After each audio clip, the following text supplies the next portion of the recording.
Hello everybody, this is jBrereton here again. Hopefully a little bit louder this time. This is my second turn over in Beaver. Here are the messages. Got a message from Lanka saying that we should attack Yomi, I guess. I wonder what their god is called, I can't remember just now. Anyway, Proclamations, which is all the prophetizations. We've got Arco Scaphole, has Forkis, which may or may not be a rename, the Myrmidon champion. So that's a normal commander. Sauromatia, we've got Neil Kinnock, that's us.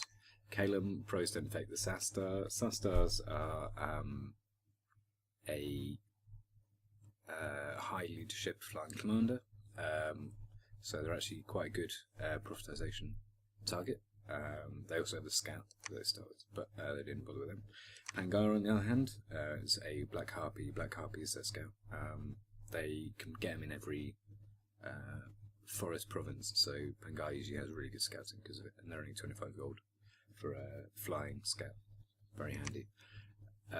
Agartha is either put us to gain his power, which sounds like the kind of thing they would do over in Agartha. The Pale One Commander, so yeah, that's Commander. Vanheim is Unverfrei the Van Herse. Sorry to any Scandinavians listening, by the way. Standard leader. Helheim, Samog the Van Scout. I don't think Samog's in this game. Helheim's played by Jaso, who is a famous, kind of IRC famous jokester over from SA. He's apparently a really bad neighbour as well, so if he's next to us we might be in some big problems. Lanka is Indiana Jones' son Mutt. Good shout by Lanka, the Bandar Commander. Bandar Commander, much like Sastar, is a high leadership commander. Although for Lanka I believe they can't lead their demon troops with their prophet, despite the fact that they're the majority of their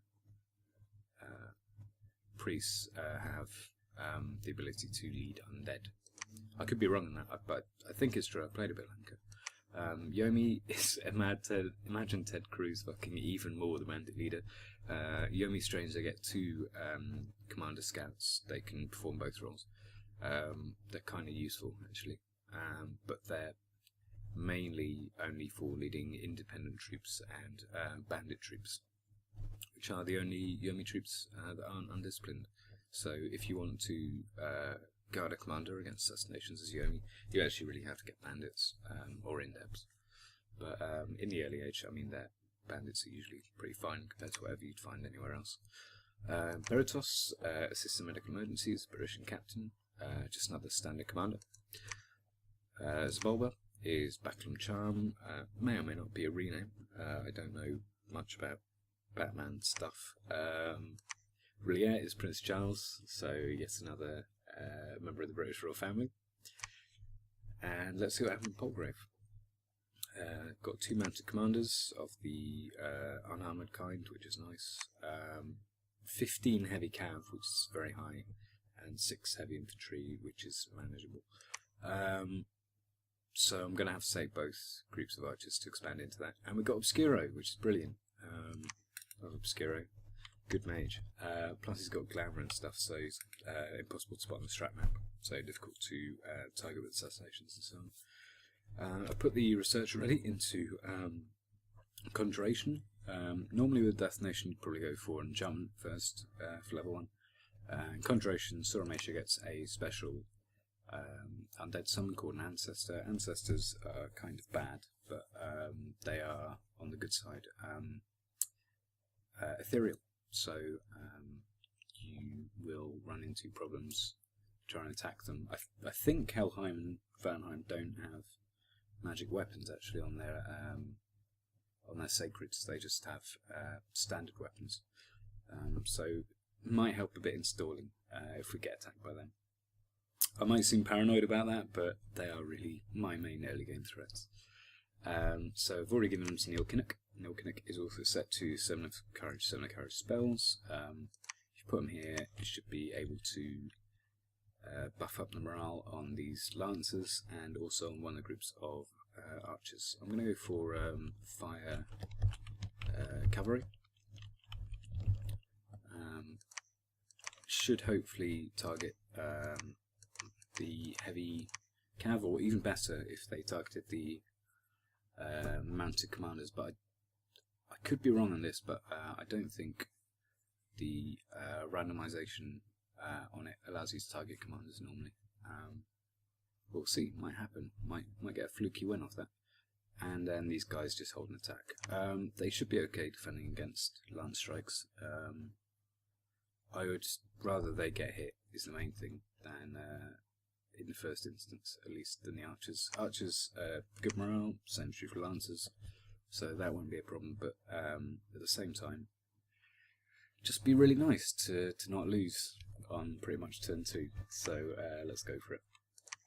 And Silvius, my scout. I think I'm going to ping this province here. I haven't got the income for it, but it should theoretically be higher than Darkwoods. Any problems with Long Deaths and Ghouls, the population was pretty much gutted down to about 1,000. That's true here. You've got 10 income, you get about 1 per 100. And the resources are kind of nice, but nothing special.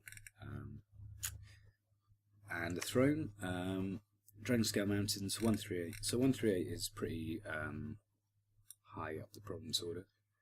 I'm going to show you one weird trick from a Dominion's mom that you might not know about. If you go to statistics and Thrones of Ascension, you got them all in a big old list, right? These, I believe, still to this day, I could be wrong, it certainly used to be the case in previous patches, correspond to the throne, roughly the province number of the throne. So high throne is probably going to be a one of the earlier province numbers, throne sorcery and so on, all the way down to the lower throne. Since we know that province, if you have another look at it, has a bit of death, I would guess that it is in fact the Throne of Autumn. Throne of Autumn is down a long way on the list. That's a long way on the province count. Throne of Autumn increases death. My Dominion would get death +1, which is kind of annoying, but it would also get an Earth Mage with the Mage of Autumn and an extra Earth Gem. So it's one of those. I'm quite tempted to go for it eventually, but I think it's certainly not an early target because the growth scales I'm at the moment actually suit me quite well on a kind of national level, as well as just generally being good in terms of income. So the ones that are higher are over here is 153, 141 is higher than 138, and maybe there's one in the 160s, or maybe not, I don't know. See what else it could be. I don't think it's any of these. Stability I don't think increases death. Throne of Thorns certainly doesn't. Throne of Thorns is quite useful if the Varnir nations get it, just because one of the main weaknesses they have is weakness to poison. And the lower throne, which is a great throne, if I can get a shot at this, I'm definitely going to go for it, because well, everyone will, because 5 blood slaves is really useful kind of total. In my first ever multiplayer game, I managed to luck into having a bunch of slave markets as MA man, and kind of bounced off that into summoning a whole bunch of ice devils and so on. Very useful. In the end, came to nothing though, because my last remaining opponent was Ashdod, and Ashdod will pretty much stamp on MA man's head forever. The troops are just too good to fight with it. Anyway, that should be my second turn all over. Everyone's set to research.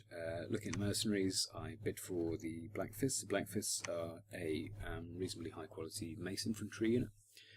They'll certainly be able to expand into this province of militia and light infantry, provided there's not a bunch of cheeky cloud mages or anything in there, who I don't think appear on the strat map. So with that said, I'm going to go for it, and thanks for watching.